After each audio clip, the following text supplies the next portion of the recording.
இப்போ சீமான் அவர்கள் வந்துட்டு என்னதான் சரி போங்கப்பா நான் பிரச்சனைக்கே வரல அப்படின்னு சொல்லிட்டு அவரு பின்னாடி போயிட்டே இருந்தாலும் திரும்ப போய் பெரியாரிஸ்ட் அப்படின்ற ஒரு போர்வையை போத்திக்கிட்டு திரும்ப போய் பிரச்சனை பண்றதுனால இவங்க பெரியாருக்கு நல்ல பேர் கிடைச்சிடும் அப்படின்ட்டு நினைக்கிறேன். பெரியாரை இவங்க இப்படி பேசி இவங்க பண்றதுனால பெரியாரை அண்ணன் சீமான் அவர்கள் இவங்க சொல்றாங்க இழிவுபடுத்துற காயப்படுத்துறாரு, அதை விட மோசமான இவங்க தான் பண்றாங்க.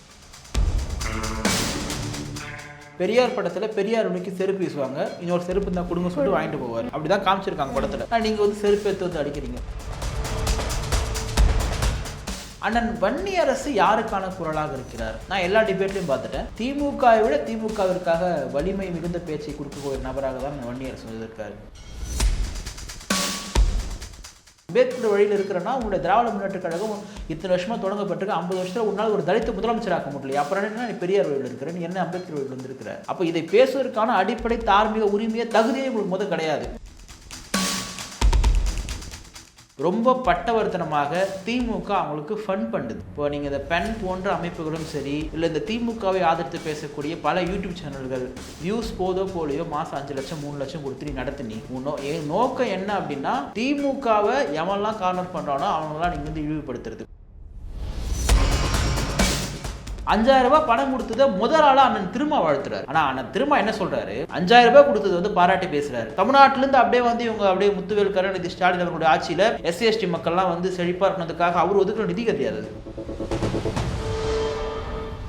அந்த வீடியோவில் பேசுறது சொல்றாரு, இந்த மாதிரி வந்து எங்களுக்கு வந்து ஒரு மனசாட்சி உறுத்துச்சு. என்னன்னா வந்து அவங்க யாருமே இல்லை, நாம் தமிழ் கட்சி ஒரு 10 பேர் தான் இருந்தாங்க. நாங்கள்லாம் வந்து VCK திமுகலாம் ஆட்கள் அதிகமாக இருந்தோம். பயந்து வர்றதுக்காக இவரே போயிட்டு வந்து ஆசுவாசப்படுத்தினார். ரொம்ப ஒரு கேவலமான ஒரு செயலை செய்துட்டு அதை நியாயம் இருப்பதுலாம் தப்பு.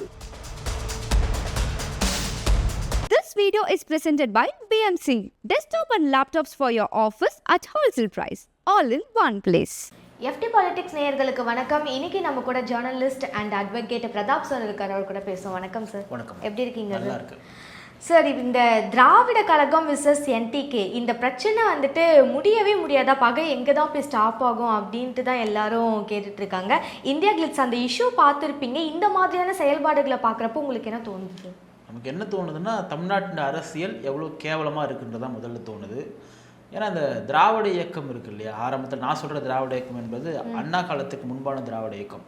அன்னைக்கு வந்து திகாலாம் யார், குறிப்பாக திமுக போன்ற கட்சிகள்லாம் யார் இருந்தாங்கன்னா பிற்படுத்தப்பட்ட மக்கள், ஒடுக்கப்பட்ட மக்கள் இவங்கெல்லாம் இருந்தாங்க.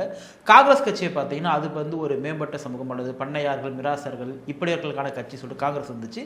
திமுக வந்து பார்த்தீங்கன்னா இன்னும் வந்து ஓப்பனாக சொல்ல போனால் திமுகலாம் வந்து ஒரு SC-க்கான கட்சின்னு அந்த காலத்தில் சொல்லியிருக்காங்க.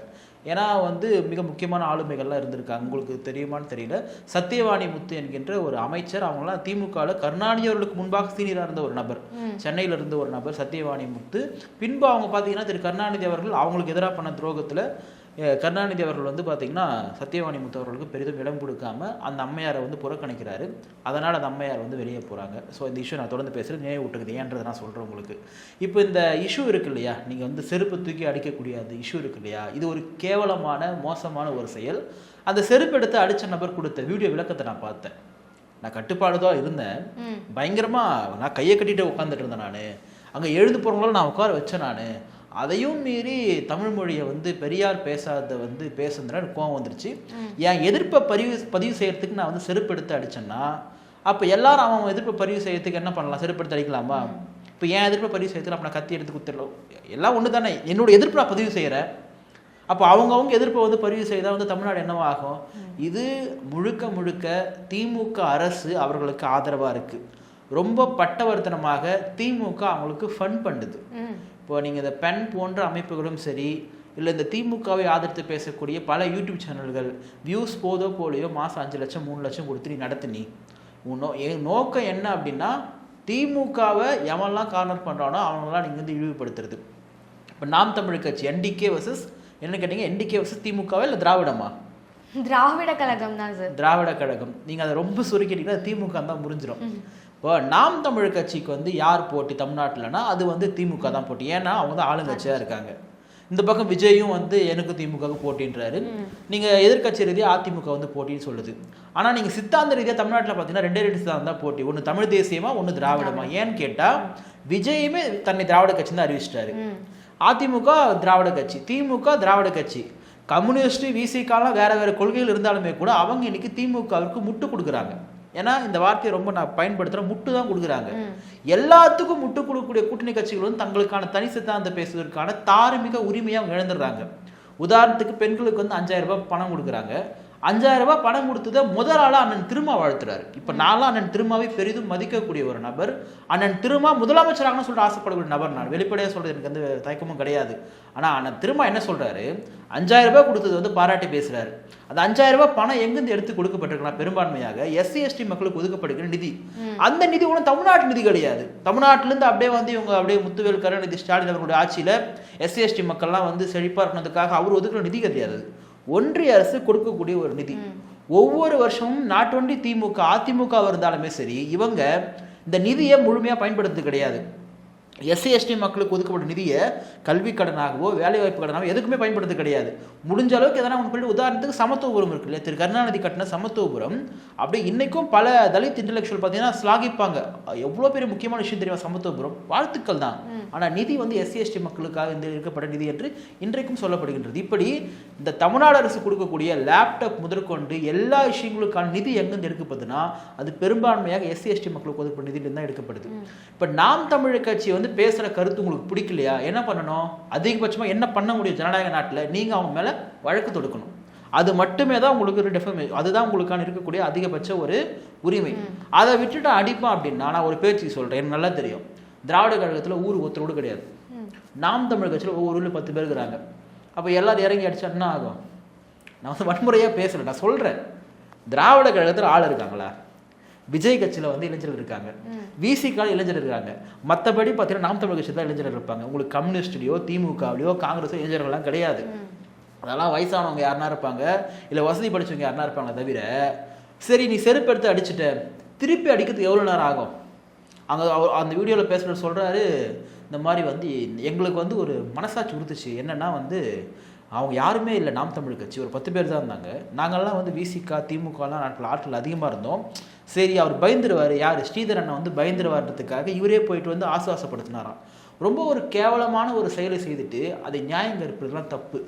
நான் பண்ணது தப்பு தான் சொல்லிட்டு ஒத்துக்கிறதுல வந்து என்ன தயக்கம் இருக்குன்னு தெரியல. திட்டமிட்டு அண்ணன் சீமான் அவர்களை மிக மோசமான முறையில் இழிவாக பேசக்கூடியவர்களெல்லாம் இந்த சமுதாயத்தை சார்ந்தவர்கள் முற்போக்காளர்கள் என்று சொல்றாங்க. எப்படி அது முற்போக்கில் வரும்?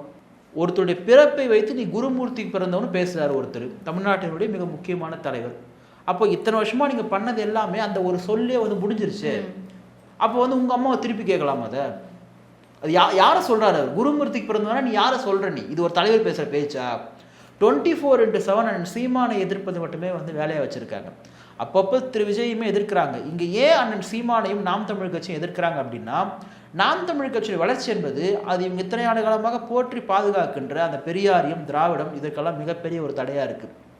ஏன்னா இன்னைக்கு தமிழ்நாட்டில் பெரியாருன்னு ஓட்டு போறதுக்கு யாரும் கிடையாது. காந்திக்கு வேணா ஓட்டு போடுவாங்க, காந்தி தாத்தாவுடைய போட்டோ போட்டு ரூபாய் நோட்டு இருக்குல்லையே அதுக்கு வேணா ஓட்டு போடுவாங்க. தவிர பெரியாருக்காகலாம் ஒருத்தர் ஓட்டு போடுறது கிடையாது. பெரியார் தமிழ்நாட்டு மக்களுக்காக தமிழர்களுக்காக பெண்களுக்காக பேசியிருக்காரா? ஆமா பேசியிருக்காரு, தான் மாற்றிருக்கிறது கிடையாது.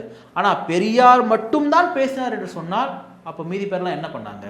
தமிழ்நாட்டில் இன்னைக்கு நான் இருக்கிறேன், இப்போ என்னை சார்ந்த சகோதரிகள் இருக்காங்க, இப்போ நான் ஒரு விளிம்புநிலை சமூகத்திலிருந்து வந்திருக்கேன்னா எனக்கான கல்வியில் வேலை வாய்ப்பு உறுதி செய்து கொடுத்தவர் புரட்சியாளர் அம்பேத்கர். இதில் பெரியாருக்கு வந்து வேலையே கிடையாது. அப்போ எல்லா தலைவர்களுமே தங்களால் முடிந்தவற்றை செஞ்சிருக்காங்க. ஒவ்வொரு பகுதியிலுமே இங்க நடக்கக்கூடிய சாதிய பிரச்சனைகளுக்காக மத பிரச்சனைகளுக்காக ஒவ்வொருத்தரும் வந்து களமாடி இருக்காங்க. இப்போ நம்ம இருக்கக்கூடியது தமிழ்நாட்டிலிருந்து வட தமிழ்நாடு. இங்கே வட தமிழ்நாட்டில் வந்து புரட்சி பாரதம்னு ஒரு கட்சி இருந்துச்சு. புரட்சி பாரத கட்சி இன்னைக்கு இருக்கான ஜெகன்மூர்த்தி வந்து எம்எல்ஏ இருக்காரு. அதனுடைய தலைவர் இருக்கக்கூடிய அண்ணன் பூவை மூர்த்தியார் அவர்கள் பார்த்தீங்கன்னா பெரிய ஒரு ரெவல்யூஷன் பண்ணாரு. அப்போ ஒடுக்கப்பட்ட மக்களுக்கான தலைவர் அண்ணன் பூவை மூர்த்தியார் மட்டும்தான் சொன்ன திருமணம் ஒத்துப்பாரா? ஒத்துக்க மாட்டார். ஏன்னா பல்வேறு காலகட்டங்களில் பல நபர்கள் தங்கள் பகுதியில் முடிந்த மாற்றம் செஞ்சிருக்காங்க. பெரியார் ஒரு படிக்காதவர். தாத்தா ரெட்டைமலை சீனிவாசன் படிச்சு கோட்டு சுட்டு போட்டு புரட்சியாளர் அம்பேத்கர் கூட போயிட்டு வட்டமேசை மாநாட்டில் இங்கே கூடிய ஒடுக்கப்பட்ட மக்கள் உரிமைகளுக்காக பேசினவர். அப்போ தற்கூரி பெரியார் என்று சொன்னால் கோவப்படுவாங்களா? இல்லை நியாயப்படுத்த முடியுமா? ஏன்னா நீங்கள் படிக்கல, நீங்கள் ரெட்டைமலை சீனிவாசன் படிச்சிருந்தாரு, அவர் உங்களை விட மிடுக்கான வந்து கோட்டு சுட்டு படித்திருந்தாரு, அதனால வந்து நீங்கள் அவர் கீழான சொல்லிட்டு நம்ம பேச முடியுமா? நம்ம பேசல, அப்படி பேசவும் விரும்பலை. புரியுதுங்களா? ஏன்னா பெரியார் அன்றைக்கு அவர் வந்து உயர் சமூகம். இவங்க சொல்ற மாதிரி வந்து எனக்கு என்ன ஒரு கோபம் அப்படின்னா, பெரியார் வந்து ஏதோ ஒடுக்கப்பட்ட சமூகத்திலிருந்து அப்படியே மிகவும் கஷ்டப்பட்டு அப்படியே வறுமையை சுவைச்சு ஏழ்மையில படிச்சு அப்படிலாம் ஒன்றும் வரல. அவங்க அப்பாவே நகராட்சி மன்ற தலைவராகவோ அந்த மண்டிக்கு தலைவராகவோ இருந்தக்கூடியவங்க. நம்ம ஊர்லாம் சொல்லுவாங்க, படத்தெல்லாம் பார்த்துருக்கீங்களா நீங்க, ஜமீன்தார். நீங்கள் உதாரணத்துக்கு ரஜினிகாந்த் அவர்களுடைய படத்தில் ஒன்று பார்த்தீங்கன்னா இதெல்லாம் துறந்துட்டு முத்துன்னு நினைக்கிறேன், முத்து படத்தில் வந்து துறந்துட்டு போவார், மேலேருந்து கை காட்டுவார், கீழே 10 பேர் இருப்பாங்க. அந்த மாதிரி சூழலில் இருந்தவர் தான் அவர். அவர் ஒன்றும் கஷ்டப்பட்டவர்லாம் கிடையாது. ஒவ்வொரு ரயில்வே ஸ்டேஷன் பக்கத்துலையும் அவங்க வீடு இருக்கும். ஏன்னா அவங்களோட அரண்மனைகள் வீடுகள் சொல்லி வச்சுருந்தாங்க. அவ்வளோ வசதிப்படுத்தி ஒரு நபர் சொன்னால் எல்லாரும் கேட்பாங்க. அப்போது ஒரு வசதிப்படுத்த அதிகாரத்திலிருந்து நீங்கள் பேசுகிறதுக்கும் ஏழ்மையிலிருந்து ஒருத்தர் வறுமையிலிருந்து சமுதாயத்திலிருந்து ஒடுக்கப்பட்டு ஒருத்தர் எழுந்து போகிறதுக்கும் வித்தியாசம் இருக்குது. எனக்கு முதல்ல இந்த பெரியார் அம்பேத்கர் ஒன்றும் சொல்லக்கூடிய கருத்து உடன்பாடு கிடையாது. அப்படிலாம் ஒன்றுலாம் கிடையாது. அவர் மெத்த படித்த உலகின் ஆகச்சிறந்த மிக முக்கியமான ஒரே அறிவாளி. இவர் நம்ம வந்து அப்படி பார்த்தா ஸ்கூலே முடியல. அப்புறம் குறை கண்டுபிடிக்கத்தானே எல்லாத்துலேயுமே குறை கண்டுபிடிக்கலாம். உங்களுக்கு எழுத தெரியல, உங்களுக்கு பேச தெரியல, குறை கண்டுபிடிக்கலாம். பெரியார் பண்ண மாற்றங்களுக்காக நம்ம ஒரு ஓகேன்னு சொல்கிறோம், நீங்கள் பண்ணிருக்கீங்கன்னு சொல்கிறோம். ஆனால் அதுக்காக எல்லாத்துக்குமே பெரியார்னு வந்து சொல்கிறதெல்லாம் வந்து ஏற்றுக்க முடியாது. இப்போ நாம் தமிழ் கட்சியை வந்து ஏன் தாக்குறாங்க, ஏன் வந்து அண்ணன் சீமானை வந்து இழிவாக பேசுகிறாங்கன்னா, சீமானனை இழிவாக பேசினால் அதை பார்ப்பதுக்கு ஒரு கூட்டம் இருக்குது. அதாவது ஆதரிக்கக்கூடிய அண்ணன் சீமானையும் நாம் தமிழ் கட்சியும் ஆதரிக்கக்கூடியவங்களும் இந்த எதிர்த்து பேசுகிறாங்க இல்லையா, சில பேர் ரொம்ப எதிர்த்து பேசுகிறவங்க கூட சொல்ல முடியாது, மிக மோசமான இழிவான வார்த்தையில் பேசுகிறாங்க இல்லையா, அந்த நபர்கள் வந்து பேச போய் பார்ப்பாங்க. ரெண்டாவது இந்த ஆப்போசிஷனும் வந்து பேசுவாங்க. இப்போ கடைசியில் சுற்றி சுற்றி எங்கே வந்துடுவாங்க, வன்னியரசனா அதே மேடையில் சொல்கிறாரு, பெண்களை பற்றி பேசுவதற்கும் பெண்களுடைய உரிமைகள் பற்றி பேசுவதற்கும் நாம் தமிழ் கட்சிக்கோ சீமானுக்கோ உரிமை இல்லைன்னு சொல்கிறாரு, அதுக்கான தகுதி இல்லைன்னு சொல்கிறாரு. அப்படி பார்த்தா அதே கேள்வியை நான் தவிர்க்கணும்னு நினைக்கிறேன், எல்லார் மேலே வைக்கலாம். இங்கே பெண்கள் விஷயத்தில் குறை சொல்லப்படாத ஒரு தலைவர் கிடையாது. அண்ணாவுடைய சட்டமன்ற உரையை வந்து எடுத்து கேளுங்க. அவர் யாரை பத்தினி என்று பேசினார், யாரை வந்து முற்றும் துறந்த முனிவர் என்று பேசினார் சொல்லிட்டு இருக்கும். அப்போ ஐயா கருணாநிதி அவர்களுடைய தனிப்பட்ட வாழ்க்கை முறைன்றது என்ன வேணா இருக்கலாம், சரிங்களா. அவருக்கு அது எத்தனை மனைவி, அவருக்கு எத்தனை பெண்கள், இதெல்லாம் தேவையில்லாத விஷயம். கருணாநிதி அவருடைய அரசியல் விமர்சனம் பண்ண நீ அப்படி பார்த்தா அம்மையார் ஜெயலலிதா அவர்களுக்கு எம்ஜிஆருக்கு உறவை பேசுவாங்க, அதெல்லாம் தேவையில்லாத விஷயம் நான் சொல்கிறேன். நான் இப்போது தமிழ்நாட்டு ஆக்ஸ் எல்லாரும் என்ன சொல்லிட்டுனா, இன்னைக்கு கரெக்டாக எல்லா பேரும் நான் சொல்லலாம். ஐயா ராமதாஸ் யார், இப்போ அவரை பற்றி அவரை சொல்லலையா, ராமதாஸ் ஐயாவோட 2வது மனைவி இப்போ தான் கண்டுபிடிச்சிருக்காங்க, சரிங்களா. நான் என்ன சொல்கிறேன், அதுக்காக ராமதாஸ் அவர்கள் வந்து அந்த வன்னிய சமூக மக்களுக்காக போராடவே இல்லை, அவருடைய வாழ்க்கையை நம்ம மொத்தம் புறக்கணிச்சா அது வந்து வேறு விஷயமாயிடும். நமக்கு ராமதாஸ் அவருடைய அரசியல் மீதும் இருக்கக்கூடிய அரசியல் செயல்பாடுகள் மீதும் 100% எதிர் நமக்கு இருக்குது. ஆனால் அந்த மக்களுக்கு அவர் பேசியிருக்காரு. அப்போ ஐயா ராமதாஸ் அவர்கள் வந்து இருக்கக்கூடிய அவங்களுடைய இவங்க சொல்கிறாங்க இல்லையா, அவங்க கட்சியில் இருக்க அவங்களுடைய இயக்கத்தை சார்ந்த வன்னிய சங்க தலைவர் தான் சொல்லுவார், அது வந்து அவர் வச்சிருக்காரு அப்படி இப்படி சொல்லிட்டு பேசுவார் ஒருத்தர். இப்போ பிரபலமான டக்குனு ஒரு பேர் வந்து எனக்கு வரல, சரிங்களா. ஆனால் அதையெல்லாம் பேசுறது தேவையில்லாத விஷயம். நீங்கள் எந்த தலைவருமே வந்து நீங்கள் அவங்களுடைய பெண்கள் சார்ந்த விஷயங்களை அணுகிறீங்கன்னா நீங்கள் யாரையுமே தேட முடியாது. அப்படிலாம் யாரும் கிடையாது. நான் என்ன சொல்கிறேன், ஒருத்தருடைய பெட்ரூமில் போய் எட்டி பார்க்கக்கூடிய உரிமை யாருக்கும் கிடையாது. இப்போ விஜய் அவருடைய அரசியலில் எனக்கு 1000 முரண்கள் இருக்குது. ஆனால் அதுக்காக போயிட்டு அவர் யாருக்கு ஃப்ளைட்டில் போகிறாரு நான் பேசினா அது சீப் பாலிட்டிக்ஸ். அந்த சீப் பாலிட்டிக்ஸை தான் இன்றைக்கி திமுகவும் இந்த திமுகவிற்காக அறிவாலயத்தில் வேலை செய்கின்ற அல்லது வாங்கி திங்கிற சில பல பண்ணிகிட்டு இருக்காங்க. யூடியூப்பில் இந்த திமுகவை ஆதரித்து பேசுகிறாங்க நாம் தமிழ்ச்சிக்கு எதிராக, அந்த வீடியோவெல்லாம் வந்து அவங்க வீட்டில் வரவங்க பார்ப்பாங்க. நான் ரொம்ப நாள் யோசிச்சிருக்கேன். நான் அவங்க பேசுகிற சொல்லாடலை வந்து இப்போ நான் ஒரு வீடியோ பேசுகிறேன்னா என் மனைவி கிட்ட போயிட்டு என் மனைவி கிட்ட பாரு நான் பேசிக்கிறேன்னா, நான் பேசுறத என் மனைவி வந்து கேட்குதுன்னா காது கூசாமல் என் பொண்ணு பார்க்குதுன்னா அது வந்து நம்ம அப்பா நல்லா பேசியிருக்காரு அப்படின்னு சொல்லிட்டு பார்க்கணும். அது அவங்க வீட்டில் ரொம்ப பார்ப்பாங்களா எனக்கு தெரியல, எப்படி பார்ப்பாங்கன்னு தெரியல. இல்லை அப்படி தான் அவங்க வீட்டில் ரொம்ப பேசிப்பாங்களான்னு தெரியல எனக்கு. இப்போ சாதாரணமாக வீட்டில் எப்படி பேசிப்போம், ஒருத்தருக்கு ஒரு மொழியாடல் இருக்கும், ஒவ்வொருத்தரும் ஒரு மாதிரி பேசுவாங்க. இப்போ இவங்க வீடியோவில் பேசுகிறாங்களே, இந்த மாதிரி பேச முடியுமா? ஆனால் நாம் தமிழ் கட்சி சார்ந்த யாராவது ஒருத்தவங்க, இப்போ சாட்டை துரைமுருகன் முதற்கொண்டு ஆனால் இடும்பவன கார்த்தி முதற்கொண்டு விஜய் அவர்களை ரொம்ப கடுமையாக விமர்சனம் பண்ணுவாங்க, ரொம்ப கடுமையாக விமர்சனம் பண்ணுவாங்க. ஆனால் ஒரு நாளும் பெண்கள் சார்ந்த விஷயங்களை அவங்க முன் வச்சது கிடையாது. ஆனால் இவங்க தொடர்ந்து தொடர்ந்து தொடர்ந்து தொடர்ந்து தொடர்ந்து மாமா பையன் அந்த பையன் இது அது சொல்லிட்டு தொடர்ந்து அந்த பெண்கள் ஆபாசம் இது 2 மட்டும்தான் கையாளுறாங்க. இந்த பழக்கம் எங்கேருந்து தொடர்ச்சி நடக்குது இல்லையா, விதை யார் போட்டதுன்னு இருக்கு இல்லையா. கருணாநிதி அவர்களை குறித்து, அண்ணா அவர்களை குறித்து, பெரியார் அவர்களை பேசியதை நீங்கள் படித்தீர்கள் என்று சொன்னால் பெரியார் தான் பெண்களின் காவலர் என்று நம்ம எப்படி சொல்ல முடியும் தெரியல. கடுமையான வார்த்தை முதல்ன்றதை விட இன்னைக்கு அதெல்லாம் பேசினா நம்ம யூடியூப்லேருந்து நீங்களே பீப் போடுங்க, நான் பேசுவேன் நீங்கள் பீப் போடுங்க, சரிங்களா. அதனால் பேசவும் கூடாது. ஏன்னா அந்த அளவுக்கு மிக மோசமான வார்த்தைகளை வந்து கையாண்டிருக்காங்க. ஏன்னா அன்னைக்கு இவங்களுக்கு வந்து ஆகலை, அதனால் பேசியிருக்காங்க. அந்த அளவுக்கு மிக மோசமாக இப்போ என்னுடைய மொழியை வந்து திரு பெரியார் அவர்கள் வந்து இழிவாக பேசியிருக்காரு தான். ஆனால் அதுக்கு ஒரு காரணம் சொல்கிறாங்க. என்ன காரணம்னா, அப்படியெல்லாம் சொன்னால் தானே நீங்களாம் இங்கிலீஷ் கற்றுப்பீங்க. இப்போ நீங்கள் ஒரு தாய்மொழி சார்ந்தன்னு வச்சிங்களா, உங்கள்கிட்ட வந்து உங்கள் மொழியெல்லாம் ஒன்றுமே கிடையாது, உங்கள் மொழி ஒன்றுத்துக்கு லாகி கிடையாது, என்ன ஆகுது, உங்கள் மொழியில கோவம் வரும். உங்களுக்கு நியாயமாக கோவம் வரணும். எனக்கு கிடையாது ஏன் மொழி. ஆனால் எனக்கு கோவமே வராமல் நான் ஏன் தெரியுமா உங்களை சொன்னேன், ஏன்னா உங்கள் மொழியில் வந்து ஆங்கில வார்த்தைகளுக்கான பொருள் அதிகமாக இல்லை, உங்கள் மொழியில் வந்து புதிய புதிய விஞ்ஞானிகள் கண்டுபிடித்ததுக்கான பொருள்கள் அதிகமாக இல்லைன்னு சொன்னாலும் சப்பக்கட்டு கட்டுறது. இதை தான் இன்றைக்கி நியாயப்படுத்திட்டு இருக்காங்க. அன்றைக்கி பெரியார் ஏன்னு சொன்னார் தெரியுமான்னு சொல்லிட்டு. இதே பெரியார் தான் இப்போ பராசக்தி படம் எடுத்தாங்கல்ல, பார்த்தீங்களா? எப்படி இருந்துச்சு பராசக்தி படம்? எங்கே இருந்துச்சு, எப்படி இருந்துச்சு சொல்லுங்கள்? நல்லா இருந்துச்சா? பராசக்தி படத்தில் வந்து பெரியார் வந்தாரா? நான் கேட்குறேன், பெரியார் வந்தாரான்னு கேட்குறேன். பெரியார் வரல. ஏன்னு கேட்டால், பெரியார் வந்திருந்தால் இன்றைக்கு பெரியாருடைய ஆட்சி நடந்திருக்காது. அந்த காலகட்டம் என்பது காங்கிரஸ் கட்சியையும் காமராஜரையும் பெரியார் ஆதரிக்கிறார். ஏன்னு கேட்டால், அண்ணாதுரை வெளியே போகிறாரு. அண்ணாதுரை வெளியே போயிட்டு திமுக அன்றைக்கு மாணவர்கள் எல்லாம் ஒருங்கிணைத்து தமிழுக்காக, தமிழ் மொழிக்காக களத்தில் நின்னாங்க. ஏன்னா எனக்கு திமுக மேலே உடன்பாடு கிடையாது, பெருசாக பிடிக்கவும் பிடிக்காது. ஆனால் அதுக்காக நடந்த உண்மையை நாம் இருக்க முடியாது இல்லையா? திமுகவின் பால் திமுக கூப்பிட்டதுனால பல மாணவர்கள் ஹிந்தி எதிர்ப்பு களத்தில் நின்றார்கள். ஆனால் அதற்கு முன்பு வரை ஹிந்தி எதிர்த்திருந்த பெரியார் 1960க்கு பிறகாக நடந்தப்பட்ட அந்த மொழி போராட்டத்தில் அவர் ஹிந்தி எதிர்ப்பு போராட்டத்தை எதிர்க்கக்கூடியவர்களை மிக மோசமான முறையில் சொல்ல பயன்படுத்தினார். இவங்களாம் சுட்டு தரலாம், என்ன இவனுங்களா என்ன பண்ணிட்டு இருக்கானுங்க அப்படின்னு சொல்லிட்டு சொன்னார். காரணம் என்னன்னா, காமராஜர் ஆட்சிக்கு வரணும். சரி, அப்போ காமராஜர் ஆட்சிக்கு வரணும், ஹிந்தி மொழி வந்துடலாமா? காங்கிரஸ் ஆட்சிக்கு வரணும், ஹிந்தி மொழி வந்துடலாமா? இது எப்படி சரியான ஒன்று ஆகும்? ஒரு நபர் வந்து சரியா இருக்காரு, அவர் கொண்டு போற தத்துவம் சரியா இல்லைன்னா நம்ம ஆதரிக்க முடியுமா? தத்துவமும் சரியா இருக்கணும், நபரும் சரியா இருக்க முடியும். இல்லை தத்துவம் மட்டும் சரியா இருக்குது வந்து நிற்கிற தற்கூரியா தான் நம்ம என்ன பண்ண முடியும்? நானும் பெரியார் தான் பேசுறேன், நானும் அம்பேத்கர் தான் பேசுறேன்னு சொல்லிட்டு ஒண்ணுமே தெரியல தற்கூரிகள் ஆட்சி பண்ணா அந்த நாடு என்ன போகும்? நாசனமாக தான் போகும். அப்போ ரெண்டுமே சரியா இருந்தால் தான் ஆதரிக்க முடியும். அப்போ பெரியாருடைய ஸ்டாண்ட் என்பது அதில் தமிழ் மொழிக்கும் தமிழர்களுக்கும் எதிராக இருந்துச்சு. இதை வந்து திராவிட கழகத்தை சார்ந்தவங்க மறுப்பாங்களான்னு தெரியல, ஏன்னா அதுதான் நடந்த உண்மை. அது அப்போ எல்லா வரலாற்று ரீதியாக தான் திரு சீமான் அவர்கள் வந்து விமர்சனம் வைக்கிறாரு. ரெண்டாவது நான் என்ன கேட்குறேன், பெரியார் ஒன்றும் விமர்சனத்துக்கு அப்பாற்பட்டவர்களாம் கிடையாது. யார் ஒரு நபர் விமர்சனத்துக்கு அப்பாற்பட்டவர்களாம் கிடையாது. இன்னைக்கு திராவிடத்தை என்ன மீறி தொட்டு உள்ள போக சொல்லணும்னு சொல்லிட்டு அண்ணன் திரும்ப சொல்றாரு இல்லையா? இவராவது சீமானனாவது பார்த்தீங்கன்னா சும்மா வாயில பேசிட்டு போறாரு. சரிங்களா?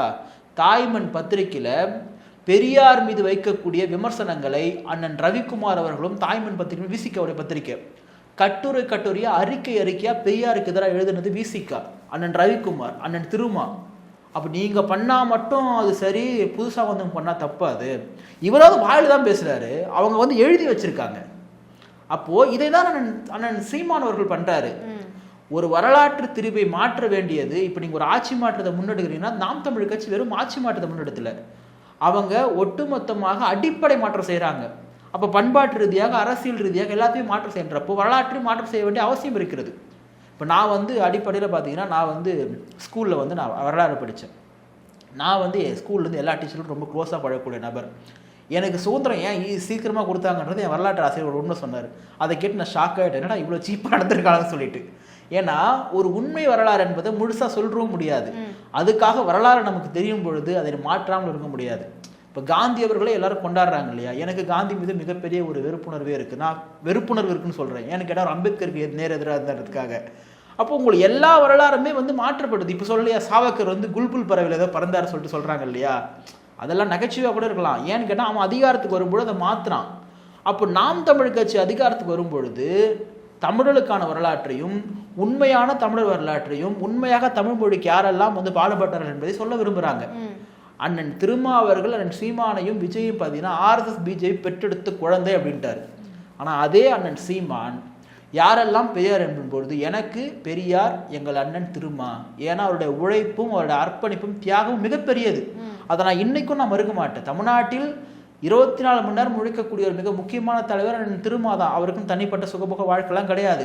ஆனால் அவ்வளோ மட்டும் திமுக கிட்ட போகிறதுனால நமக்கு கோவம் வருது. நீங்கள் அவ்வளோ உழைக்கிறீங்க, இதெல்லாமே பண்ணிட்டு கூட 4 சீட்டில் போயிட்டு சமரசமாயிடுறீங்க அப்படின்னா ஒரு கோவம் வருது. அவருக்கு அவர் தரப்பில் ஒரு நியாயம் சொல்லலாம். ஆனால் வெளியே இருந்து பார்க்கும்பொழுது எதுக்கு இதெல்லாம்? ஒரு குடும்பத்துக்காகவா? ஒருத்தர் முதலமைச்சராகிறதுக்காகவா?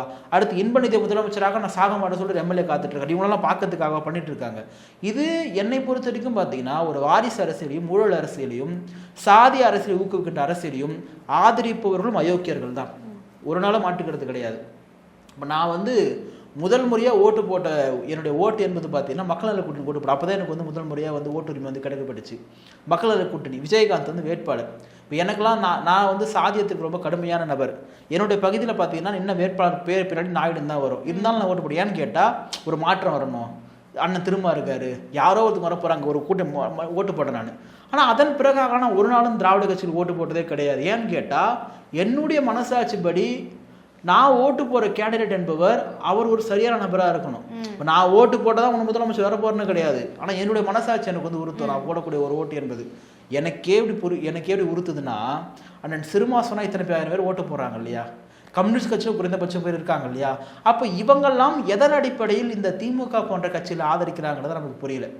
அண்ணன் வேல்முருகன் அவர்கள் எனக்கு தெரிஞ்சு போன வாரம் வரைக்கும் 2 சீட்டு கொடுக்கலாம் கூட்டணி விட்டு போயிடுவேன் அப்படின்ற மாதிரி பேசிட்டு இருந்தார். இப்போ பார்த்தீங்கன்னா மிக தீவிரமான திமுகவுடைய பக்தர் ஆகிட்டார். அப்போ நீங்கள் உங்களை எதில் காம்ப்ரமைஸ் பண்ணுறீங்க? அது சீட்டா இல்லை நோட்டா, அது நமக்கு புரியல. இங்கே 2 பேருடைய வளர்ச்சி தான் திமுகவிற்கு மிகப்பெரிய ஒரு அச்சுறுத்தலாக இருக்குது. இப்போ பாஜக தமிழ்நாட்டில் இவங்க சொல்கிற மாதிரி கால் ஊன்றிடும், வேர் ஊன்றிடும், உள்ளே வந்துடும், அதெல்லாம் ஒன்றும் வராது. வந்துச்சுன்னா ஆல்ரெடி வந்துட்டு தான் இருக்குது. இப்போ 4 எம்எல்ஏ இருக்காங்க, அவங்க தாமரை சின்னத்தில் இருக்காங்க. அப்போ வந்துச்சு தானே. இன்னும் தெளிவாக சொல்ல போனால் அண்ணாமலை அவருடைய வருகைக்கு பிறகு தமிழ்நாட்டில் பிஜேபி இளைஞர்கள் மத்தியிலே கொஞ்சம் வலுவடைஞ்சு தான் நான் சொல்லணும். எனக்கு உண்மையை சொல்கிறதுல எந்த தயக்கமும் கிடையாது. அப்போ இவங்க சும்மா வாயிலே பேசிட்டு வந்துடும்னா வந்துருச்சு ஆல்ரெடி. ஆட்சிக்கு வர முடியுமா? ஆட்சிக்கெலாம் பாஜக ஒரு நாளும் தமிழ்நாட்டில் வருவதற்கான வாய்ப்பு என்பது கிடையாது தான். அப்போ இது யார் ஏமாத்துற வேலை? அப்போ உங்களுடைய தனிப்பட்ட ஆதாயத்திற்காக, கூட்டணி கட்சியுடைய தனிப்பட்ட ஆதாயத்திற்காக ஒட்டுமொத்த தமிழர்களையும் இவர்கள் தங்களுடைய சுயநலத்திற்காக பயன்படுத்திக் கொள்கிறாங்க. ஸ்டாலின் ஆச்சு வரணும்னு சொல்கிறீங்க, சரி ஓகே வந்துருச்சு, யாருக்கு என்ன லாபம்? இதே நான் திரும்ப தானே கேட்குறேன், நம்ம வேங்க வேலி தீர்வு வந்துருச்சா? மேல் பாதையில் என்ன ஆச்சு? இப்போது கோயிலுக்கு வந்து 2 பேருக்கு பிரச்சனை அப்படின்னா கோயிலை பூட்டுறது புரட்சி கிடையாது, அதை திறந்து 2 பேரும் உள்ள அனுப்புறது தான் புரட்சி. கோயிலை பூட்டாங்க பார்த்தீங்களா, அது மேட்ரு கிடையாது. அது யார் வேணால் பண்ணுவாங்க, அதிகாரிகள் யார் வேணால் பண்ணுவாங்க. இந்த பிரச்சனைகள் அப்படின்றது தொடர்ந்து அதிகரிச்சுட்டே வருது. இப்போ இஸ்லாமியர்களை பாதுகாக்கணும்னு சொல்கிறாங்க திமுக மிக தெளிவாக இஸ்லாமிய குற்றவாளிகள் சிறையில் இருக்காங்களே அவங்க விடுதலை பண்ண முடியாது அப்படின்னு சொல்லிட்டு ஒரு தீர்மானத்தை கொண்டு வராங்க. முடியவே முடியாதுன்னு சொல்கிறாங்க. அதற்கு அண்ணன் ஆலு ஷானவாஸுடைய ஸ்பேஸ் என்ன? அவர் என்ன பேசியிருக்காரு? முட்டு தான் கொடுத்துருக்காரு.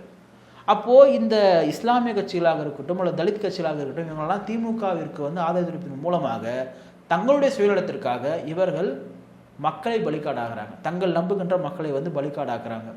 சரி, இதில் வந்து விஜய் கட்சியும் அல்லது அண்ணன் சீமானுடைய கட்சியும் எங்கே மாறுபடுது அப்படின்னா, விஜய் அவர்கள் வந்து ஓரளவுக்கு இந்த பேருக்கு சமூக நீதி பேசுகிறாரு, ஆனால் உள்ளவே பார்த்தீங்கன்னா திமுகவே பரவாயில்ல அப்படின்ற மாதிரி தான் இருக்கான். அங்கே நம்ம உள்ளவே பார்க்கும்பொழுது திமுகவே பரவாயில்லன்ற மாதிரி தான் இருக்கான். அப்போ இன்றைக்கு இருக்கக்கூடிய கள சூழலில் தமிழர்களுக்காக நேர்மையாக சமரசம் இல்லாமல் நிற்கக்கூடிய ஒரு கட்சியாக நாம் தமிழ் கட்சிக்கு இருக்குது. அப்போது இன்னைக்கு இல்லைனாலும் என்னைக்காவது நிச்சயமாக இவங்க சொல்கிறாங்களே இன்பநிதி உதயநிதி இவர்களுக்கெல்லாம் எதிராக நிற்க போவது அது நாம் தமிழ் கட்சியினுடைய தமிழ் தேசியமாக தான் இருக்கும். அப்போ இதை வந்து எந்த அளவுக்கு நம்ம வந்து மோசமான முறையில் பண்ண முடியும்? அண்ணன் சீமானவர்கள் மீது விமர்சனம் பண்ணுறதுக்கு பல விஷயங்கள் இருக்குதா, நான் இல்லைன்னா சொல்ல. ஆனால் என்ன விமர்சனம் பண்ணணும்? அரசியல் விமர்சனம் பண்ணணும்.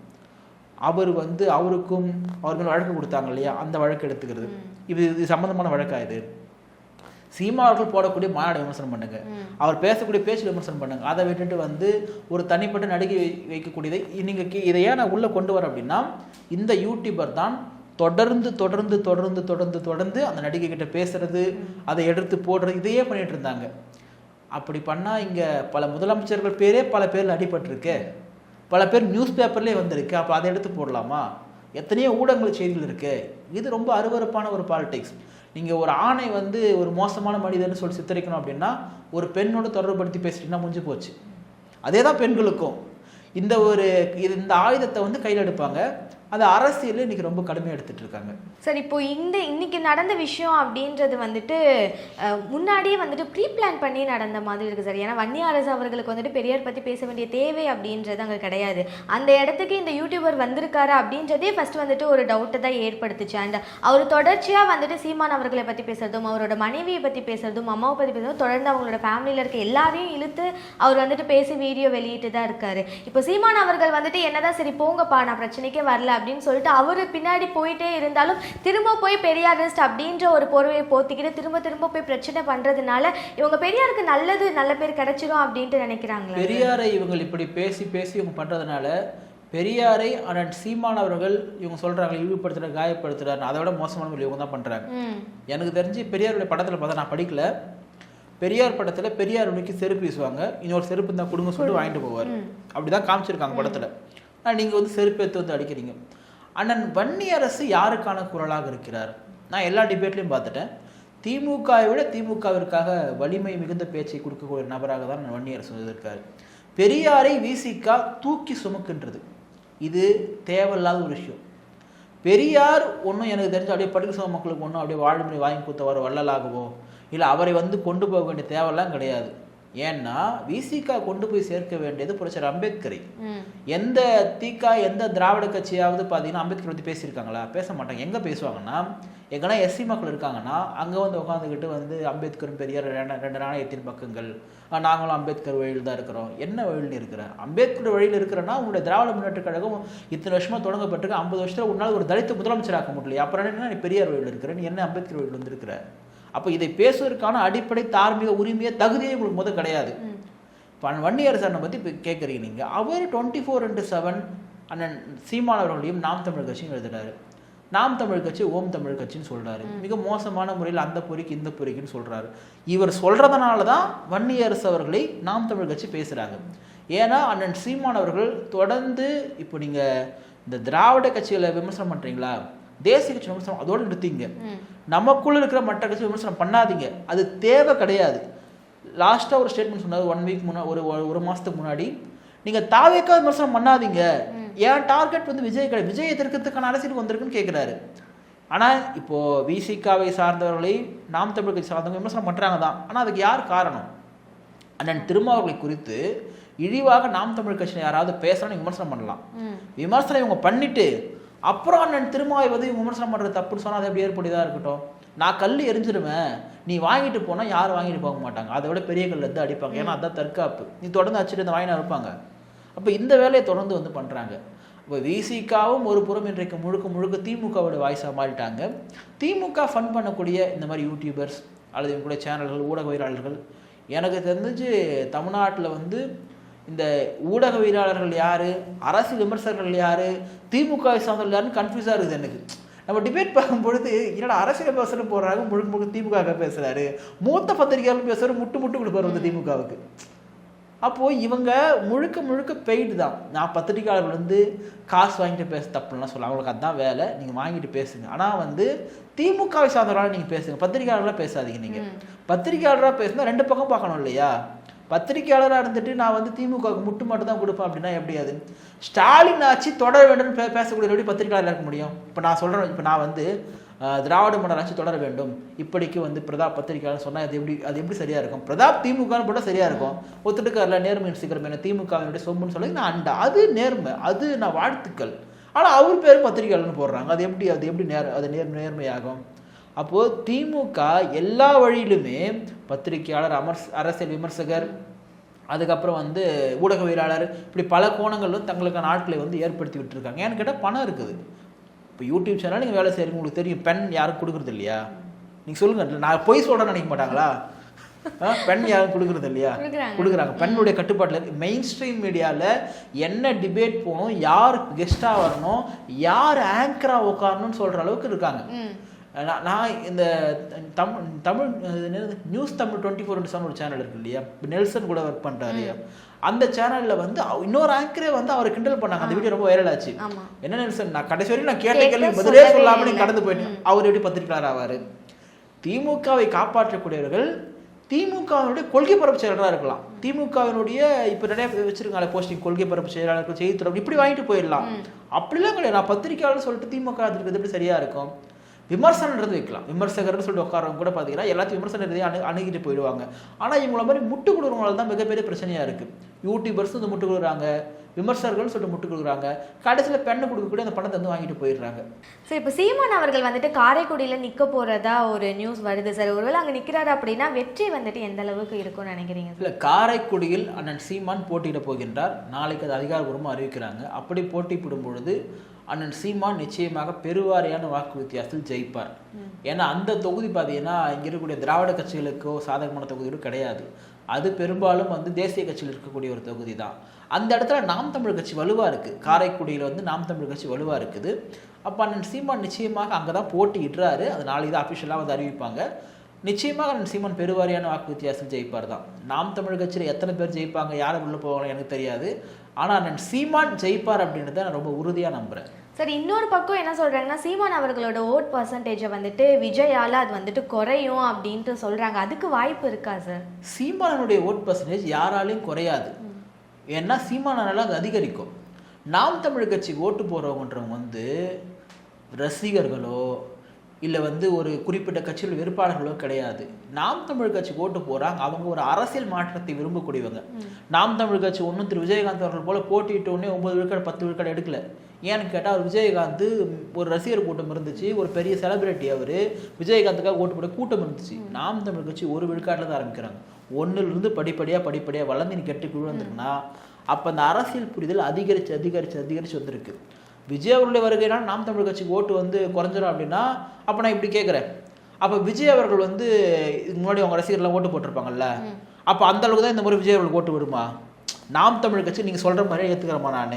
நாம் தமிழ் கட்சி 1லேருந்து 8 வந்திருக்குதுன்னு வச்சுங்களேன். அந்த 8 விழுக்காடு நீங்கள் சொல்கிற மாதிரி தமிழக வெற்றி கழக ஓட்டே இருக்கட்டும். அப்போ தமிழக வெற்றி கழக வாக்கு வங்கி 8 தானா? அவங்க பிரைமரி ஃபோர்ஸ் நான் எது 35% 40% கிட்ட போயிட்டு இருக்காங்க. அவங்க இன்னைக்கு எனக்கு தெரிஞ்ச 40% ஒரு கட்சிக்கு இருக்கான்றது எனக்கு அவ்வளோ பெரிய ஆச்சரியமா இருக்கு. எல்லா பிஜேபிக்கு ஒரு பர்சன்டேஜ் இருக்கு, காங்கிரஸ்க்கு ஒரு பர்சன்டேஜ் இருக்கு, கமலையாவுக்கும் ஒரு பர்சன்டேஜ் இருக்குது. அப்போ இப்போ எல்லா கட்சிக்கும் ஓட்டு பர்சன்டேஜ் இருக்கு. அப்போ அவங்க 40% இருக்குன்னு சொல்றாங்க. அப்போ 40% இல்லை அட்லீஸ்ட் 25%. அப்போ 25% ஓட்டு வந்து நாம் தமிழ் கட்சி விழுந்திருக்கணும் இல்லையா? அப்போ நீ இத்தனை நாள் யாருக்கு போட்டிருந்தா? அப்போ திமுக போட்டிருந்தியா? ஏன்னா இவர் என்ன பண்ணார், இவர் கருப்பு சிவப்பு சைக்கிளில் போயிட்டு ஜாலியாக போய் ஓட்டு வந்து போட்டு இருந்தார். அப்போ உங்களுக்கே அந்த தெளிவு வந்து இல்லை. ஆதவஜனை சொல்லியா, உங்களெலாம் கொஞ்சம் கூட மனசாட்சி இல்லையா?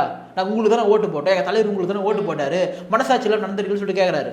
அப்போது தமிழக வெற்றிகளை சார்ந்தவர்கள் இத்தனை ஆண்டு காலமாக திமுக ஓட்டு போட்டிருந்தீங்க. அப்போ வந்து எப்படி நாம் தமிழ் கட்சியோட வாக்கு வங்கி குறையும்? நாம் தமிழ் கட்சி வாக்கு வங்கி என்பது அதிகரிக்க தான் செய்யும், அது குறையெல்லாம் குறையாது. ஏன்னு கேட்டால் அது சீமான் என்கின்ற முகத்துக்கு ஓடுற ஓட்டு கிடையாது, அது தமிழ் தேசியம் என்கிற தத்துவத்துக்கு ஓடுற ஓட்டு. இன்றைக்கு தமிழ்நாட்டில் தமிழ் தேசியம் ஒரு அரசியல் ரீதியாக மிகப்பெரிய வலிமையடைஞ்சிருக்கு. 35 லட்சம் ஓட்டுன்றது சாதாரண கிடையாது. அவர் கண்டி கூட்டணி வச்சிருந்தாருன்னா குறைந்தபட்சம் 30 எம்எல்ஏகள் இருப்பாங்க, அட்லீஸ்ட் ஒரு 15-20 எம்எல்ஏவது இருப்பாங்க. ஆனால் அவர் வைக்கல. ஏன் வைக்க முடியாதா? எல்லாம் ஒன்றுமே இல்லை. அது தேமுதிக நேற்று வந்து வந்ததுக்கு அப்படியே கொண்டாடுறாங்க. ஒன்றுமே இல்லை. அது தேமுதிக என்ன இருக்குது? தேமுதிகக்கு ஒன்றுமே இல்லை. அந்த தேமுதிக என்னவோ திமுக கூட சேர்ந்து கொண்டாடிட்டு இருக்காங்க. அப்படின்றப்ப 8 விழுக்காடு வாக்கு இருக்குது. அப்போ இந்த கட்சிக்கு எவ்வளோ ஆஃபர்ஸ் வந்திருக்கும்? ஏன் அவர் போக மாட்டாரா? நான் போயிட்டா வர தலைமுறையை வந்து வழிநடத்து தலைமை இல்லாமல் போயிடுவான். இப்போ திமுக வந்து ஜெயிச்சு அப்படின்னா ஒன்றும் ஜெயிக்கல. அது பல ஆண்டு கால போராட்டத்திற்கு பிறகாக 18 வருஷத்துக்கு பிறகாக தான் திமுக வந்து ஆட்சிக்கு வந்து வருது. அப்போது திமுக அப்படி வருதுன்னா நாம் தமிழ் கட்சியுடைய தத்துவம் என்பது தமிழ்நாட்டிற்கு புதுசு. இப்போ தான் அவங்க வந்து அது உள்ளே கொண்டு வராங்க. இப்போ தான் உணர்வுகளே வருது. ஏற்கனவே இங்கே மாற்றங்கள் சொல்லிட்டு பல பேர் இருக்கிறாங்க. அப்போ இவ்வளோ பிரிவுகள் இருக்கிற பொழுது நாம் தமிழ் கட்சி ஒருத்தன் ஓட்டு போடுறான்னா அவன் தமிழ் தேசியன்ற கொள்கைக்காக ஓட்டு போடுவான். உண்மையான அடிப்படை மாற்றம் வரும்னு சொல்லிட்டு ஓட்டு போடுவான். விஜய் அவர்கள் மாற்றத்தை கொடுக்க போகணும்னு வந்தார். செங்கோட்டையன் எங்கேருந்து வந்தார்? அப்போ செங்கோட்டையன் வந்து கரைப்படையாத காரங்களுக்கு சொந்தக்காரரா? எங்கள் ஊரில் ஒரு எம்எல்ஏ இருக்கார். அந்த எம்எல்ஏ வந்து இப்போ தமிழக வெற்றி கழகத்துக்கு போகிறதா பேசிகிட்டு இருக்காங்க. அவர் இருந்த கட்சி எந்த கட்சி? இப்போ யாராக இருந்தாலும் சேர்த்துப்பாங்க. ஓபிஎஸ் போயிருந்தால் சேர்த்துட்டு இருப்பாங்க. அவர் பாவம் திமுகவில் போயிட்டார். இப்போது யார் போனாலும் சேர்த்துப்பாங்க. அப்போ மாற்றம் என்பது தனிநபர் ஆட்சி பண்ணுறது கிடையாது. இப்போ நான் மட்டும் வந்து யோகியனாக இருக்கேன், எனக்கு கீழே அமைச்சர்கள்லாம் வந்து அயோக்கியர்களாக இருந்தால் எப்படி ஆட்சி நடத்த முடியும்?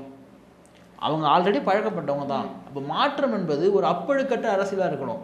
ஆனால் இங்கே என்ன பண்ணுறது? ஆதவஜர் சொல்கிறார், ஊழல் பண்ணுற தப்பு இல்லை, மக்களை சாவச்சு பண்ணுறது தான் ஒரு தப்பு அப்படின்ட்டார். அது உண்மையான வார்த்தையில் சொன்னாரா இல்லை வந்து தவறி சொன்னாரான்னு தெரியல. அப்போ ஊழல், லஞ்சம், லாவண்யம், ஓட்டுக்கு பணம் கொடுக்காம நீங்கள் ஒரு ஆட்சி மாற்றத்தை கொண்டு வரீங்கன்னா அது ரொம்ப பியூரிட்டி பாலிடிக்ஸாக இருக்கணும். அது தமிழக வெற்றி கழகத்தில் இல்லை. நாளைக்கே இவங்க சொல்கிற மாதிரி செங்கோட்டையும் ஜெயிச்சிடறாரு. எப்படி ஜெயிப்பார்? பணம் கொடுத்து தான் ஜெயிப்பார். அப்போ எப்படி நீங்கள் ஓட்டுக்கு வந்து பணம் கொடுக்கலன்னு சொல்லிட்டு சொல்ல முடியும்? வேணா விஜய்க்கு வேணால் ஓட்டு போட்டு ஜெயிக்கலாம், விஜய்ன்ற ஒரு நபர் வேணால் உள்ளே போகலாம். ஆனால் அதுக்கு திமுக வந்து எந்த அளவுக்கு இறங்கி வேலை செய்வாங்க எல்லாருக்கும் தெரியும். அதெல்லாம் உள்ளே போகாமல் விடாமல் பார்த்துப்பாங்க. அப்படி சொல்லிட்டு இவங்க வந்து மாற்றத்தை வந்து கொடுக்க முடியாது. அப்போ நாம் தமிழ் கட்சியினுடைய அந்த மாற்றம் என்பது இல்லை அவங்களுக்கு செலுத்துகிற வாக்கு என்பது அது தமிழ் தேசத்துக்கு விழக்கூடிய வாக்கு. திரு ஸ்டாலின் அவருடைய சகோதரர் முக முத்து வந்து இறந்துடுறாரு. திரு அண்ணன் சீமான் அவர்கள் வந்து அவர் வீட்டில் போய் பார்க்கறதுக்கு போனார். ஏன் போய் பார்த்தாரு சீமான்? யார் கேட்கறது? நாம் தமிழ் கட்சிக்காரங்க. இவர் ஏன் போனோம்? அவர்னா ஒரு அரசியல்வாதியா? ஸ்டாலினுடைய அண்ணன் செத்த நீங்கள் ஏன் போறேன்னு கேட்குறாங்க. ஏன்னு கேட்டால் இதெல்லாம் நம்ம போக வேண்டிய அவசியம் கிடையாது சொல்கிறாங்க. அப்போ சீமானனே தப்பு பண்ணாலும் கேட்கக்கூடியவங்க நாம் தமிழ் கட்சி சார்ந்தவங்க. அப்போ அதனால் வந்து இவங்களுடைய வாக்கோ இல்லை வந்து தமிழக வெற்றி கழகம் வந்தாலும் இவங்க வாக்கோ வந்து குறையத்துக்கு வாய்ப்பே கிடையாது. நிச்சயமாக நாம் தமிழ் கட்சி வாக்கு சதவீதம் அதிகரிக்க தான் செய்யும். அண்ணன் சீமான் சட்டமன்றத்திற்கு கண்டிப்பாக செல்வார். சார், டிவிகே சைடில் இருந்து 50,000 விருப்ப மனு வந்திருக்கிறதா சொன்னாங்க. ஆனால் இன்னைக்கு தான் லாஸ்ட் டேட் அதை சப்மிட் பண்ணுறதுக்கு. பணியூருக்கு ஒன்று கூட வரலைன்ற மாதிரியும் சொல்கிறாங்க. இதில் எதை சார் நம்புறது? எதை நம்புறது அப்படின்னா நம்ம கொடுக்கலன்றதான் நம்பி ஆகணும். நீங்கள் ஒரு ஃபார்ம் ஃபில் பண்ணுறதுன்றது என்னை பொறுத்த வரைக்கும் நாட் ஈஸி. யாருக்குன்னா எழுத படிக்க தெரியாதவங்களுக்கு. வெறுமனையாக நான் ஒரு டிகிரி ஹோல்டராக இருக்கேன், நீ டிகிரி ஹோல்டர் தானே, அந்த பேங்க்கில் போய்ட்டு அந்த செக் கோட் ஃபில் பண்ணி கொடுத்துட்டோன்னா அவனுக்கு என்ன எழுதுன்னு தெரியாது. ஏன்னு கேட்டால் அனுபவம் இருக்கணும். இதுக்கே அனுபவம் இல்லையே. நாளைக்கு எலெக்ஷன் கமிஷன் வந்து தம்பா வந்து பூத்தில் இருக்கிற ஓட்டர் லிஸ்ட்டு இவெல்லாம் ஓட்டுரு, இங்கே டிக் பண்ண அங்கே டிக் பண்ண இங்கே பண்ணோன்னா இப்படி பண்ணுவாங்க. இது வந்து ஒரு ஆர்வத்தில் வாங்கக்கூடியதுமா. இதெல்லாம் ஒரு ஆர்வம். அப்படியே தலைவரை போய் பார்க்க போகிறோம், அங்கே போய் விசில் அடிக்க போகிறோம், பக்கத்தில் நடக்கிறவங்களாம் போய் டிஸ்டர்ப் பண்ண போகிறோம். நீங்கள் அன்றைக்கி விருப்பம் பண்ணி கொடுக்குற இடத்துல பார்த்தீங்கன்னா அந்த பொதுமக்கள் அவ்வளோ டிஸ்டர்பன்ஸ் பண்ணியிருக்காங்க. அந்த வீடியோ நீங்கள் பார்த்தீங்கன்னாலும் தெரியல, ஒரே அமக்கலம் பண்ணிட்டு இருக்காங்க. என் வீட்டான நான் போகிறதுக்கே வந்து நீங்கள் யார் உள்ளே போய் சொல்லிட்டு கேட்குறீங்க, அந்தளவுக்கு மோசம் பண்ணுறாங்க. அதே ஈஸியாக ரோட்டில் தான் 2 சீமான் வீடு இருக்குது. நான்லாம் போயிட்டு வந்தேன், அவர் பிறந்த நாளுக்கெல்லாம் போனேன். அங்கெல்லாம் வந்து பார்த்தீங்கன்னா எந்த பொதுமக்களும் ஒரு தொந்தரவும் கிடையாது. இவங்க வந்து ரசிகர் மோகத்துக்காக வாங்கக்கூடியவங்க. இப்போ இவங்க வந்து வாங்கிட்டாங்க, திருப்பி ஏன் கொடுக்கலன்னா ஃபில் பண்ண தெரியல, கொடுக்கல, அவ்வளோதான். இதில் சிம்பிள் விஷயம் அவ்வளோதான். ஃபில் பண்ண தெரிஞ்சால் கொடுத்துருப்பாங்க, ஃபில் பண்ண தெரியல. இத்தனைக்கும் இவங்க டைம் எக்ஸ்டெண்ட் பண்ணாங்க. தமிழக வெற்றி கழகம் கொடுத்த டைமை எக்ஸ்டெண்ட் பண்ணாங்க. எக்ஸ்டெண்ட் பண்ணியுமே வந்து கொடுக்க முடியல. நீ என்ன வந்து ஃப்ளைட்லேயே வந்து அனுப்ப போகிற, நீ ஃபார்ம் ஃபில் பண்ணி போஸ்ட்டில் போட போகுது, ஆன்லைனில் போட போய் சேர போகுது. அதுவே கொடுக்கலன்னா எனக்கு தெரிஞ்சு நல்ல ஒரு வசூல் தான் வந்திருக்குன்னு நினைக்கிறேன். இப்போ 5,000 10,000 வச்சுருக்காங்க. நல்ல 50,000 மனு நல்ல ஒரு தொகுதியை வந்து காப்பாற்றலாம். அந்தளவுக்கு வந்து வருமானத்தை ஏற்றிருக்காங்க. பாவம். எனக்கு நான் என்ன நினைக்கிறேன்னா, விஜய்ன்ற நபர் வந்து இவங்களை பெருசாக நம்பிட்டார் போல இருக்குது. இந்த ரசிகர் கூட்டத்தையும் நிர்வாகிகளையும் பெருசாக நம்பிட்டார் போல இருக்குது. ஸோ அதுக்கான ஒவ்வொரு ஸ்டெப்பாக இப்போ வந்து பார்க்குறாங்க. இப்போ வந்து உங்களுக்கு இது ஃபில் பண்ணி தரலையா, இதுக்கப்புறம் தொடர்ந்து பிரச்சார கூட்டலாம் இருக்கும், பூத் லெவல் கமிட்டி கூட்டலாம் இருக்கும். இதுக்கெல்லாம் என்ன பண்ண போகிறாங்கன்னு தெரியல. அவர் இப்போ அண்மையில் அறிவிச்சிருந்த ஒரு மக்கள் சந்திப்பை கூட நிர்வாக சந்திப்பாக மாற்றிட்டார். இப்போ மக்கள் சந்திப்பை தான் அறிவிச்சிருந்தார், நிர்வாக சந்திப்பாக மாற்றிட்டு. ஏன்னு கேட்டால் அவங்களால இந்த கூட்டத்தை வந்து டேக் ஓவர் பண்ண முடியல. அவனுங்க வந்து கட்டுப்பட மாட்டுறானுங்க. அதுதான் பிரச்சனை. ஒரு துளி கூட பார்த்தீங்கன்னா கட்டுப்பாடு இல்லாத ஒருத்தராக இருக்கானுங்க. ஏன்னு கேட்டால் அவனுக்கு தெரியல.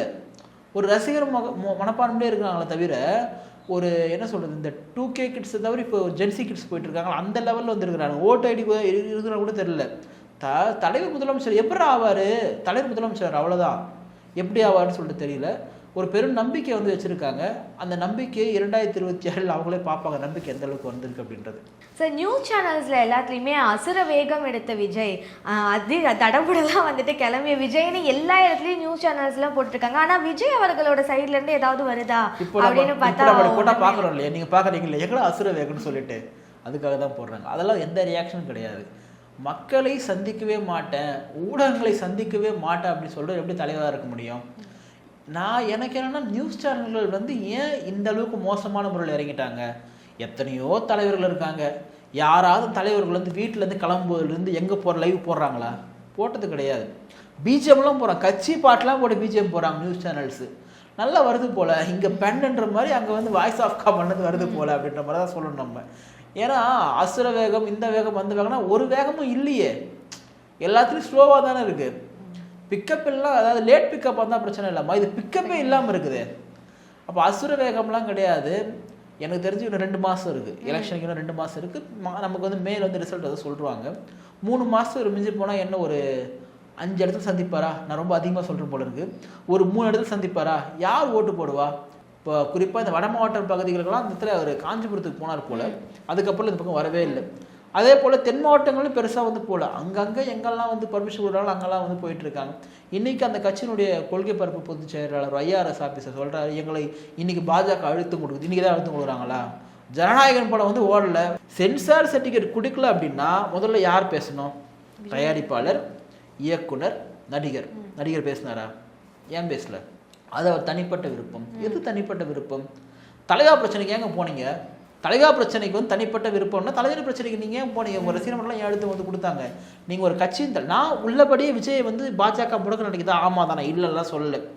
ஏன்னா உள்ளே கொண்டு வர பார்க்குறாங்க. உள்ளே கொண்டு வந்தால் திமுக 100% தோத்துரும், இவங்க ஜெயிச்சிருவாங்கிறது உள்ளே கொண்டு வந்து பார்க்குறாங்க. உங்களுக்கு அழுத்தம் கொடுக்குறாங்கல்ல, ஏன் உங்களால் வாய் தந்து பேச முடியாது? பிஜேபி எனக்கு அழுத்தம் கொடுக்கிறது, அமித்ஷா என்னை கூட்டணிக்கு வர சொல்லி வற்புறுத்துறாரு, இருந்தாலும் நான் போக மாட்டேன்னு சொன்னால் அது எவ்வளோ பெரிய ஓட் பேங்கை கிரியேட் ஆகும்? சொல்ல முடியாது, சொல்லவும் மாட்டார். இப்படிப்பட்ட ஒரு சூழல் தான் தமிழக வெற்றி கழகம் வந்து இருக்குது. அதனால் வந்து பாஜக வந்து அழுத்தமே கொடுத்தா கூட அது இனி தான் வாய் திறந்து பேசிகிட்டு இருக்காங்க. பார்ப்போம் சார், 2026 தேர்தல் எப்படி அமையுதுன்றதை பார்ப்போம். நிறைய தகவல் சொல்லியிருக்கீங்க, ரொம்ப நன்றி.